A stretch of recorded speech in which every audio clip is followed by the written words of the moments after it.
ব্ৰহ্মপুত্ৰৰ বাহনী পানীৰ তলত বৃহত্তৰ কুন্তলীৰ বিস্তীৰ্ণ অঞ্চল হাহাকাৰ প্ৰায় অৱস্থা বৰ্ণাঢ্য লোকৰ মাজত ৰাজ্যৰ বিভিন্ন প্ৰান্তৰ লগতে কামৰূপ জিলাৰ চমৰীয়া ৰাজহ চক্ৰৰ এলেকাধীন কুন্তলীটো বান পৰিস্থিতিয়ে ভয়াৱহ ৰূপ ধাৰণ কৰিছে।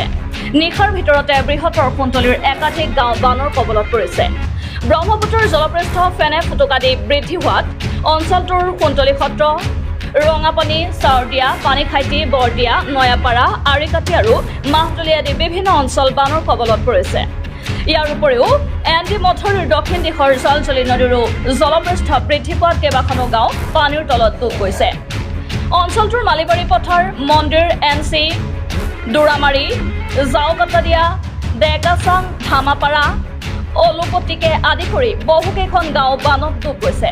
বানপানীৰ ফলত একাংশ ৰাস্তা ঘাট বুৰ যোৱাত যাতায়াত ব্যৱস্থা বিঘ্নিত হৈ পৰিছে। ফলত বানপীড়িত লোকসকলে টুলুঙা নাওৰে যোগাযোগ অব্যাহত ৰাখিবলগীয়া হৈছে। নিশাৰ ভিতৰতে এনেদৰে সৃষ্টি হোৱা বান পৰিস্থিতিত আতংকিত হৈ পৰিছে গঞা। এই বান পৰিস্থিতিৰ ফলত বিশেষকৈ কৃষক ৰাইজ ক্ষতিগ্ৰস্ত হোৱা পৰিলক্ষিত হৈছে। বিভিন্ন শস্য পানীত বুৰ যোৱাৰ লগতে খাদ্য বাসস্থান আৰু পশু খাদ্যক লৈ চিন্তিত হৈ পৰিছে কৃষক ৰাইজ। ইয়াৰ উপৰিও একাংশ লোকে ইতিমধ্যে নিৰাপদ স্থান বিচাৰি ঢাপলি মেলা পৰিলক্ষিত হৈছে। মুঠতে এনেদৰে বানপানীৰ কবলত পৰি বৃহত্তম কুন্তলীৰ বিস্তীৰ্ণ অঞ্চল জুৰি হাহাকাৰ প্ৰায় অৱস্থাৰ সৃষ্টি হৈছে বানপীড়িত লোকৰ মাজত। বহুতেই ভয়াবহ অৱস্থা, মানে এৰাতিৰ ভিতৰতে আমাৰ জাওকাটা দোৰামাৰী মালিবাৰীকে আদি কৰি এই অঞ্চলসমূহত এক ৰাতিৰ ভিতৰতে কমপ্লিট পানীৰ তলত যা গৈছে। ইয়াতে ৰাইজৰ কৃষিভূমিৰ বিস্তৰ ক্ষতি হৈছে। সময় নোপোৱাৰ বাবে ৰাইজৰ যি অভাৱনীয় পৰিস্থিতি হৈছে সেয়া মানে একেবাৰে কুলাই বাচিয়ে নধৰা অৱস্থা হৈ গৈছে।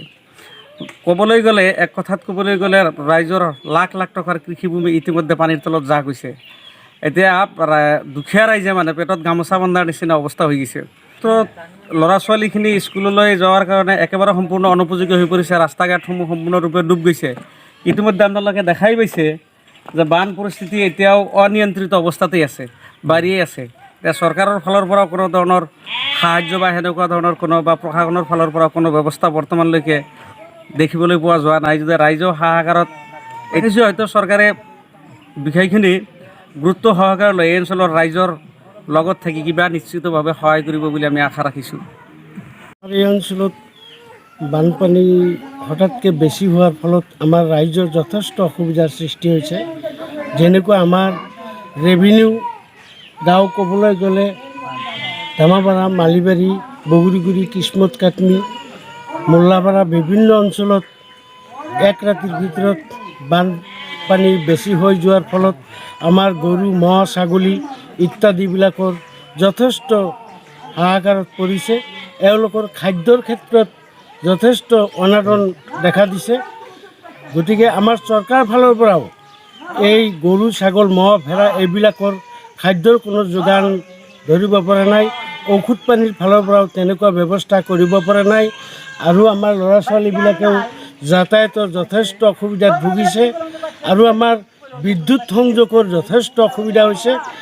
আজি 2-3 দিন হ'ল প্ৰতিখন ঘৰত বিদ্যুতৰ মানে যথেষ্ট অসুবিধা হোৱাত এই বাতৰিৰ যোগেদি বিষয়ববীয়াসকলক বিদ্যুৎ বিভাগ আৰু আমাৰ চৰকাৰৰ ফালৰ পৰা গৰু ম'হ ছাগলী ভেড়া ইত্যাদিবিলাকৰ খাদ্য সম্পৰ্কে ঔষধ পানী সম্পৰ্কে অলপ তৎপৰ হ'বলৈ আমাৰ তৰফৰ পৰা আমি টানি অনুৰোধ জনাইছোঁ।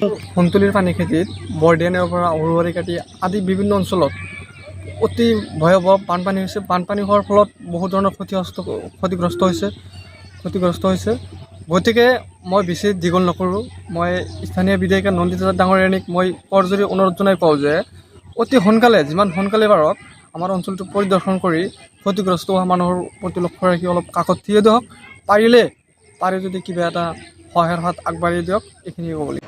কুন্তলীৰ পৰা আবুল হাছেমৰ ৰিপৰ্ট, আছাম লোকেল নিউজ।